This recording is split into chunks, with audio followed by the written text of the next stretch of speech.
परिमाप और क्षेत्रफल, कक्षा 7, अध्याय 11। परिमाप और क्षेत्रफल के विषय में हम कक्षा 6वीं में पढ़ चुके हैं। हमने आयत और वर्ग के परिमाप और क्षेत्रफल की अवधारणा को समझा है। तो लीजिए पुनरावृत्ति कर लेते हैं। सबसे पहले हमारे पास एक आयत है जिसकी नाप है 10 सेंटीमीटर, लंबाई चौड़ाई है इसकी 4 सेंटीमीटर, और इसका परिमाप अगर हमको ज्ञात करना है तो हम समझते हैं कि इसके बाहर जो इसकी चारों तरफ की ये बाउंड्री है, ये टोटल लेंथ जो हो इसकी, ये परिमाप हो जाएगा। परिमाप बराबर यहाँ पर 10 है और ये भी 10, 4 है, 10 है, 4 है, तो टोटल हो गया इसके बाहर की जो आउटर मोस्ट लेंथ है दैट इज 28 सेंटीमीटर। तो ये इसका परिमाप हो गया। अर्थात अगर परिमाप हमने ज्ञात करना है तो हम लंबाई और चौड़ाई को जोड़ देंगे और उसका दुगना कर देंगे। अब देखते हैं हम क्षेत्रफल की अवधारणा को। क्षेत्रफल को समझने के लिए जो ये पूरी आकृति है इसको हमको वर्गों के रूप में विभाजित करना पड़ता है। तो इस तरीके से ये वर्ग हम जोड़ देते हैं एक एक सेंटीमीटर के। अब चूंकि ये 10 सेंटीमीटर लंबा है इसलिए लंबाई में इसके 10 स्क्वायर आ गए। इसी तरीके से 10 स्क्वायर दूसरी रो में आ गए और 10 स्क्वायर इसकी तीसरी रो में आ गए और 10 स्क्वायर इसके चौथी रो में आ गए। तो number of rows is equal to 4 and एक रो में 10 सेंटीमीटर के 10 स्क्वायर बन गए। तो टोटल स्क्वायर हो गए हमारे 10 गुणा 4 बराबर 40।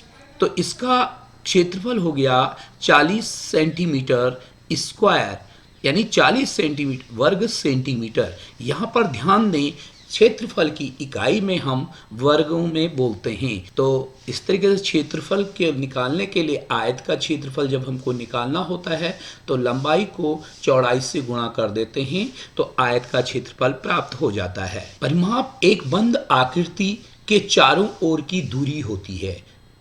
हमने निष्कर्ष निकाला कि इसके चारों ओर, यहाँ से यहाँ तक, यहाँ से यहाँ तक, यहाँ से यहाँ तक, ये बाहर की जो चारों ओर की दूरी है इसे परिमाप कहते हैं। क्योंकि ये दूरी है इसलिए इसकी जो इकाई होगी मीटर, सेंटीमीटर, इंच या इकाइयों में ही होगी। और क्षेत्रफल बंद आकृति द्वारा घेरे गए तल के भाग या क्षेत्र को कहते हैं। इसे वर्गों में मापा जाता है। इसको मापने के लिए किसी भी माप के वर्ग चाहिए। अब बात करते हैं वर्ग का परिमाप और क्षेत्रफल। देखिए हमारे सामने 5 सेंटीमीटर का एक वर्ग है और इसमें टोटल जो वर्ग बन गए हैं ये 25 बन गए हैं। क्योंकि 5 एक रो में हैं और टोटल रोज 5 हैं तो 5 5 25। वर्ग का परिमाप निकालने के लिए हमको इसकी चारों भुजाओं को जोड़ना पड़ेगा। 5 चौको 20 और वर्ग का क्षेत्रफल हो गया 5 पंजे 25 वर्ग सेंटीमीटर। अब देखते हैं नियमित आकृतियों के परिमाप हम किस तरीके से निकालते हैं। एक रेगुलर जो आकृति है यहाँ पर दी गई है। अब इस आकृति को देखें, इसकी नाप है 5 सेंटीमीटर, ये अगली नाप भी 5 सेंटीमीटर, ये नाप भी 5 सेंटीमीटर और ये नाप भी 5 सेंटीमीटर। तो ये नियमित आकृति है। अगर इसका परिमाप निकालना है तो वेरी इजी, क्योंकि 5 को हम 4 बार जोड़ देंगे यानी 5 चौको 20, यानी जितनी भुजाओं की संख्या है और उसको 5 से उसको इसकी नाप से गुणा कर देंगे तो 4 पंजे 20, यानी 20 सेंटीमीटर इसका परिमाप हमें प्राप्त हुआ। ऐसे ही एक रेगुलर आकृति को हम दूसरी आकृति को लेते हैं। देखिए ये त्रिभुज है और इसकी सभी भुजाएं समान हैं। प्रत्येक भुजा इसकी 4 सेंटीमीटर है। अगर इसका परिमाप हमें ज्ञात करना है तो चूंकि भुजाओं की संख्या टोटल 3 है और एक भुजा की नाप 4 सेंटीमीटर है तो इसकी नाप हो जाएगी 3 चौको 12 सेंटीमीटर। इसी तरीके से एक दूसरी रेगुलर आकृति को हम लेते हैं। यह है षष्ठभुज। तो 6 समान भुजाएं हैं, प्रत्येक की नाप 2.5 सेंटीमीटर है।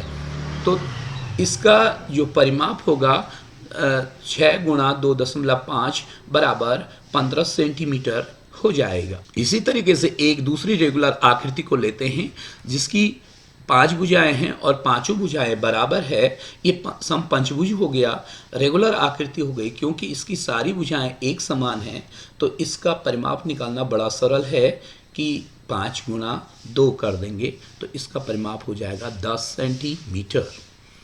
अब परिमाप और क्षेत्रफल की तुलना करते हैं। देखिए इस आकृति को, इस आकृति की लंबाई 10 सेंटीमीटर है और इसकी चौड़ाई 4 सेंटीमीटर है, तो इसका परिमाप हो जाएगा 10 और 4 14 सेंटीमीटर और उसका दुगना कर देंगे तो 14 दूनी 28 सेंटीमीटर, लेकिन इसका क्षेत्रफल हो जाएगा 40 सेंटीमीटर का स्क्वायर। अब एक दूसरी आकृति को इंट्रोड्यूस करता हूं जो कि इसकी तुलना में दूसरे ढंग की है, इसे हम इरेगुलर भी कह सकते हैं। तो यहाँ पर देखेंगे इसकी जो लेंथ है ये 4 सेंटीमीटर है, लेकिन यहाँ तक इसकी लेंथ फिर 4 सेंटीमीटर है, यहाँ से फिर नीचे को अंदर को धंस गई 1 सेंटीमीटर, फिर 1 सेंटीमीटर, फिर 1 सेंटीमीटर और फिर ये 5 सेंटीमीटर, फिर ये नीचे को 5 सेंटीमीटर, इधर को 5 सेंटीमीटर, ऊपर को फिर 1 सेंटीमीटर, 1 सेंटीमीटर, 1 सेंटीमीटर और 4 सेंटीमीटर।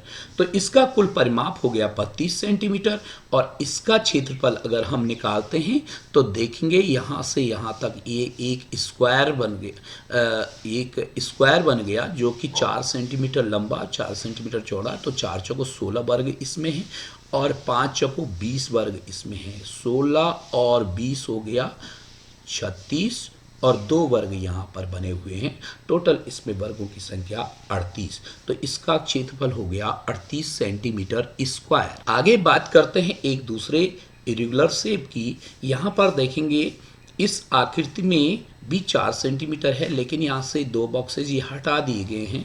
तो देखेंगे अगर इसका हम पेरीमीटर निकालने की कोशिश करते हैं यानी परिमाप निकालते हैं तो यहाँ तक 4 हो गया, ये यहाँ तक 5 हो गया, 1 बढ़ गया, 2 7 हो गया, ये 8 हो गया और इधर को 4 हो गया, 8 4 12 हो गया और 12 के बाद इधर नीचे को उतरते हैं तो 4 ही हो गए 16, फिर यहाँ पर 4 और 5 और 2 7 और 1 8 और 4 12 ये भी हो गया और 4 ये भी हो गया, 16 दूनी 32। तो इसका परिमाप हो गया 32, लेकिन इसमें जो टोटल स्क्वायर से 4 चौको 16 स्क्वायर ये हैं और 4 चौको 16 स्क्वायर ये हैं, 16 16 32 और 4 स्क्वायर बीच में है, 32 और 4 36 स्क्वायर सेंटीमीटर। हाँ, ये इसका क्षेत्रफल हो गया, लेकिन इसका परिमाप 32। तो यहाँ देखेंगे अब 3 आकृतियाँ स्पष्ट तौर पर दिखाई दे रही हैं।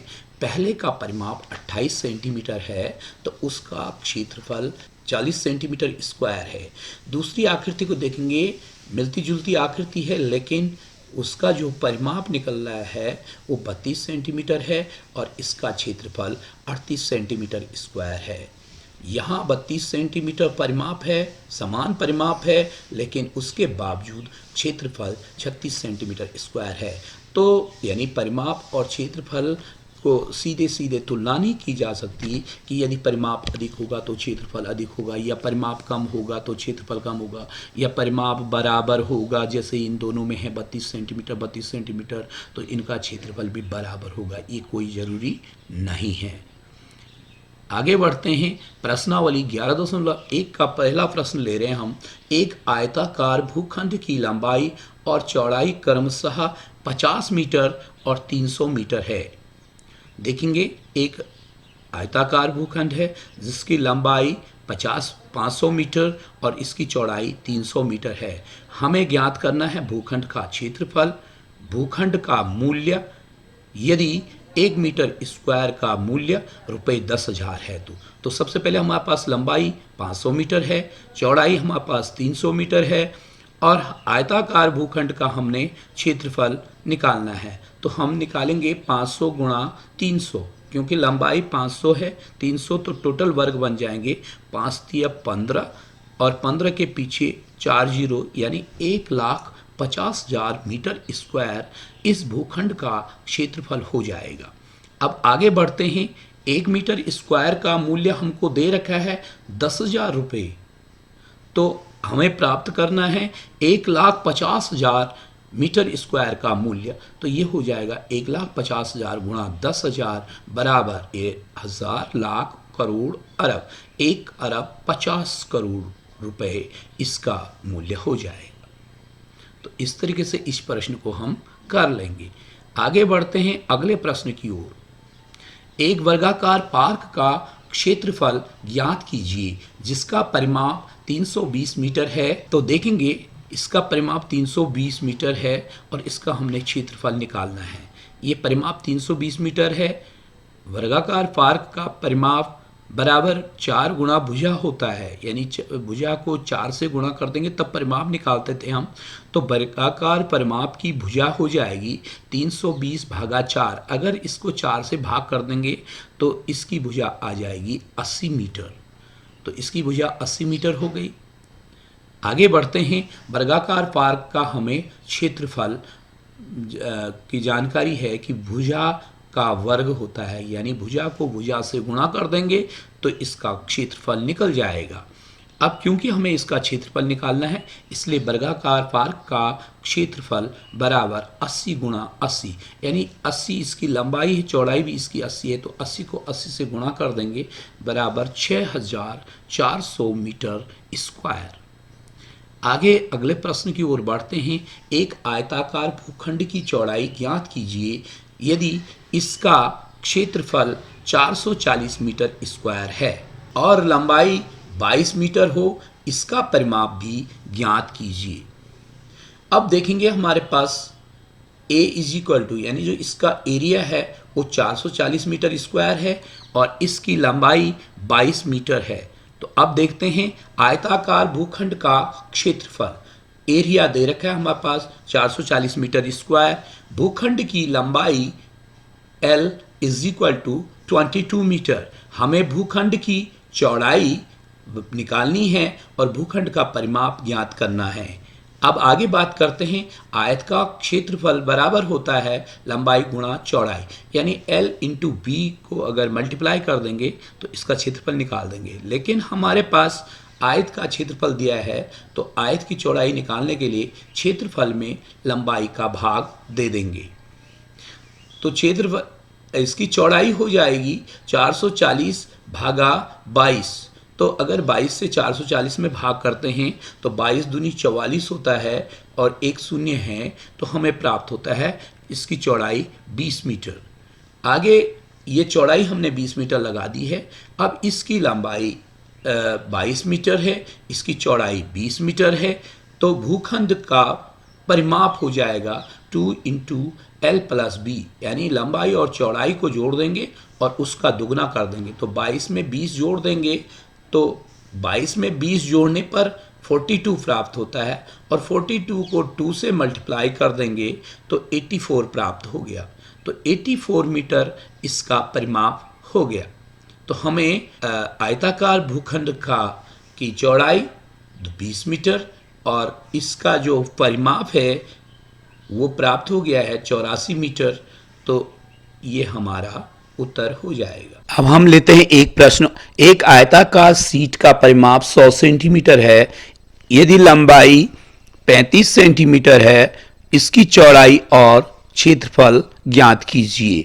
तो देखिए हमारे पास एक आयताकार सीट है जिसकी लंबाई 35 सेंटीमीटर दी गई है। आयताकार सीट का परिमाप दिया गया है 100 सेंटीमीटर, यानी लंबाई और चौड़ाई को जोड़ने के बाद उसका दुगना करने पे हमें 100 सेंटीमीटर प्राप्त होता है। हमें इस सीट की चौड़ाई निकालनी है। तो लंबाई 35 सेंटीमीटर है तो इसकी चौड़ाई हो जाएगी, हम क्या करेंगे कि लंबाई और चौड़ाई को जोड़ करके 100 प्राप्त, दुगना करके 100 प्राप्त होता है। तो हम अगर 100 में 2 का भाग दे देंगे तो हमें इसकी लंबाई और चौड़ाई का जोड़ प्राप्त हो जाएगा। तो 100 को 2 से डिवाइड करने पे 50 सेंटीमीटर हमें प्राप्त होगा, जो कि लंबाई और चौड़ाई का जोड़ होगा। और यदि लंबाई हमारी 35 सेंटीमीटर है तो 50 सेंटीमीटर में से 35 को घटा देंगे तो हमें इसकी चौड़ाई 15 सेंटीमीटर प्राप्त हो जाएगी। तो आयताकार सीट की चौड़ाई बराबर 100/2 माइनस 35। तो हमें 50 माइनस 35 बराबर 15 सेंटीमीटर इसकी चौड़ाई प्राप्त हो गई। अब इसकी लंबाई 35 सेंटीमीटर और चौड़ाई 15 सेंटीमीटर ये आयत है, तो इसका क्षेत्रफल बराबर 35 सेंटीमीटर गुणा 15 बराबर 525, 15 पंजे 75, 7, 15 तिये 45, 7 52, 525 सेंटीमीटर स्क्वायर। तो हमें इसका क्षेत्रफल भी प्राप्त हो गया और चौड़ाई भी प्राप्त हो गई। चौड़ाई 15 सेंटीमीटर और क्षेत्रफल 525 सेंटीमीटर का स्क्वायर। अगला प्रश्न हमारे पास है, एक वर्गाकार पार्क का क्षेत्रफल एक आयताकार पार्क के बराबर है यदि वर्गाकार पार्क की एक भुजा 60 मीटर हो और आयताकार पार्क की लंबाई 90 मीटर हो तो आयताकार पार्क की चौड़ाई ज्ञात कीजिए। तो देखिए हमारे पास ये 60 मीटर भुजा वाला एक वर्ग है और एक आयत है जिसका कि क्षेत्रफल इसी के बराबर है और इसकी लंबाई 90 मीटर है। तो वर्गाकार पार्क की भुजा बराबर 60 मीटर दी हुई है। वर्गाकार पार्क का क्षेत्रफल हम प्राप्त कर लेंगे 60 गुणा 60 बराबर 3600 मीटर स्क्वायर। देखिए वर्ग का क्षेत्रफल भुजा का वर्ग या भुजा को भुजा से गुणा करके प्राप्त हो जाता है। अब आयताकार पार्क का क्षेत्रफल भी 3600 मीटर स्क्वायर हो जाएगा। आयताकार पार्क की लंबाई निकाल लेंगे। लंबाई हमारे पास दे रखी है 90 मीटर और आयताकार पार्क की चौड़ाई ज्ञात कर लेंगे। तो 3600 में 90 से भाग कर देंगे तो हमें प्राप्त होगा 40। देखेंगे 90 में 90 का भाग देना है 3600 में, तो एक शून्य से एक शून्य कट गया, 9 चौको 36, एक जीरो बचा 40, तो ये 40 कर लेंगे। तो आयताकार पार्क की चौड़ाई हमारे पास 40 मीटर प्राप्त हो गई। अगला प्रश्न लेते हैं, एक तार आयत के आकार का है, यानी आयत के रूप में उसको मोड़ा गया है। इसकी लंबाई 40 मीटर, चौड़ाई 22 मीटर है। यदि उसी तार का दोबारा मोड़कर एक वर्ग बनाया जाता है तो प्रत्येक भुजा की माप क्या होगी? यह भी ज्ञात कीजिए कि किस आकार का क्षेत्रफल अधिक होगा। तो हमारे पास एक आयत के रूप में मोड़ा हुआ तार है जिसकी लंबाई 40 मीटर है और चौड़ाई 22 मीटर। हम आयताकार तार की कुल लंबाई यानी परिमाप ज्ञात कर लेंगे। तो ये परिमाप हो जाएगा 40 में 22 को प्लस कर देंगे और उसका दुगना कर देंगे। तो 40 में 22 प्राप्त करने पे हमें 62 प्राप्त होता है और उसका दुगना करने पर हमें 124 मीटर प्राप्त होता है। तो अब 124 मीटर लंबा तार है और उसको हमने वर्ग के रूप में मोड़ लिया है, तो वर्ग का जो परिमाप होगा वो भी 124 मीटर ही हो जाएगा। लेकिन हम जानते हैं कि 4 गुणा भुजा यानी इसकी 4 भुजाएं बना लेंगे 124 मीटर की, तो जाहिर है कि एक भुजा की नाप या प्रत्येक भुजा की नाप 124 में 4 का भाग देने से प्राप्त हो जाएगी। तो 124 में 4 का भाग देते हैं तो हमें प्राप्त होता है 31 मीटर। वर्ग का क्षेत्रफल निकालना है तो 31 इंटू 31 को 31 से मल्टीप्लाई करेंगे तो हमें प्राप्त होता है 961 मीटर स्क्वायर, 961 मीटर स्क्वायर। आयत का क्षेत्रफल हो जाएगा 40 गुणा 22 बराबर 880 मीटर स्क्वायर। देखिए आयत की लंबाई 40 मीटर दी थी, चौड़ाई 22 मीटर दी थी, तो 40 को 22 से मल्टीप्लाई कर देंगे तो 22 चौको 88 और 0 तो 880 मीटर स्क्वायर। तो वर्गाकार आकार का क्षेत्रफल अधिक है। हमने देखा कि यहाँ वर्ग का क्षेत्रफल वर्ग के रूप में 961 है और आयत के रूप में 880 है। तो जब इसको वर्ग के रूप में हमने व्यवस्थित किया तो तब इसका क्षेत्रफल अधिक है। अब एक इंटरेस्टिंग प्रश्न की ओर बढ़ते हैं। देखेंगे ये एक आकृति है और इसमें ये बीच में वर्ग के रूप में है जिसकी चारों भुजाएं बराबर होंगी, तो ये चौड़ाई वाली भुजा भी बराबर हो जाएगी। माना इसको हम x सेंटीमीटर मान लेंगे, यहाँ से यहाँ तक 8 सेंटीमीटर है, यहाँ से यहाँ तक 6 सेंटीमीटर है। अब इसको हमने x कंसिडर कर दिया तो ये सारी भुजाएं x की हो जाएंगी। तो हमें इसकी जो टोटल लेंथ है देखेंगे ये 8 सेंटीमीटर है और यहाँ से यहाँ तक ये 6 है, तो ये 8 और इधर 6 अगर जोड़ देंगे तो ये 14 हो गया, और बट x 2 बार शामिल हो गया इसलिए -x कर देंगे, तो इसकी लंबाई हो जाएगी 8 + 6 - x, और इसकी चौड़ाई है x। तो हम इसका परिमाप निकालना चाहते हैं तो लंबाई में चौड़ाई को जोड़ देंगे। तो लंबाई है 8 + 6 - x, चौड़ाई है x, तो इनको जोड़ेंगे 8 + 6 - x प्लस x हो जाएगा, और -x और +x कैंसिल हो जाएगा तो 0 हो जाएगा।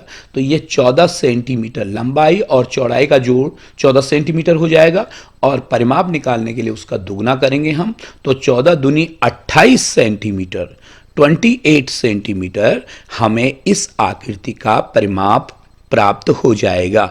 और इस तरीके के प्रश्न आपको व्यवहारिक जीवन में सॉल्व करने की ज़रूरत पड़ती है, तो इस प्रकार से आप इन प्रश्नों को हल कर सकते हैं।